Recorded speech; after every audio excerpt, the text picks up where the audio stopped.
সেদিন ভার্সিটি থেকে বাসায় ফিরছি। ঠিক সেই মুহূর্তে পিছন থেকে একটা মেয়েলি কণ্ঠ ভেসে আসছে, আমায় নাম ধরে ডাকছে। আমি ভাবছি আমার নামের অন্য কাউকে ডাকছে, তাই মেয়েটার ডাকে সাড়া না দিয়ে আমি আমার গন্তব্যের দিকে হাঁটতে লাগলাম। ২-৩ পা এগোতেই মেয়েটা আমার সামনে এসে দাঁড়ালো।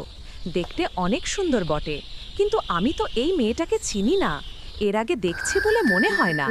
আমি বেশ অবাক হয়ে জিজ্ঞেস করলাম, আপনি কি আমায় ডাকছেন? মেয়েটা মুখটা ভেঙচি দিয়ে বলল, আপনাকে ছাড়া আর কাকে ডাকব? এখানে এই নামে আর কেউ আছে বলে মনে হয় না। আমি মেয়েটার কথা শুনে আকাশ থেকে পড়লাম। চিনি না জানি না, হঠাৎ কোত্থেকে উড়ে এসে জুড়ে বসল। আমি নরম মৃদু স্বরে বললাম, আপনি আমাকে কিভাবে চিনেন? যেভাবেই হোক চিনি, কিন্তু বলবো না।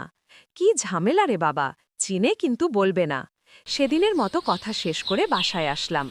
রাত ১২টার দিকে আমার ফোনে একটা কল আসে। অচেনা নাম্বার দেখে প্রথমে ধরি নাই। বারবার কল দেওয়াতে বিরক্ত হয়ে ফোনটা ধরলাম। এই যে, কে আপনি? বারবার ফোন দিচ্ছেন কেন? ফোনের ওপাশ থেকে কাঁদো কাঁদো কণ্ঠে বলল, আমি। আমি রেগে গিয়ে বললাম, আমি কে? নাম নাই নাকি?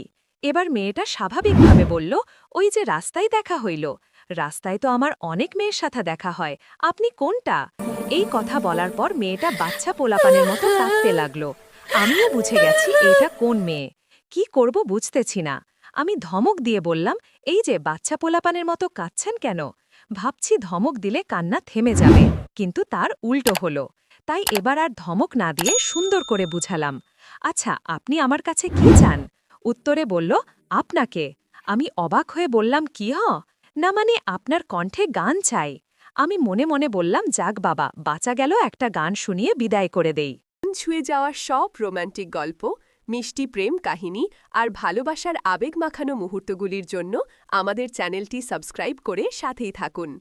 নিয়মিত নতুন নতুন গল্প শুনতে দেখতে সাবস্ক্রাইব করুন আমাদের চ্যানেলে। ধন্যবাদ।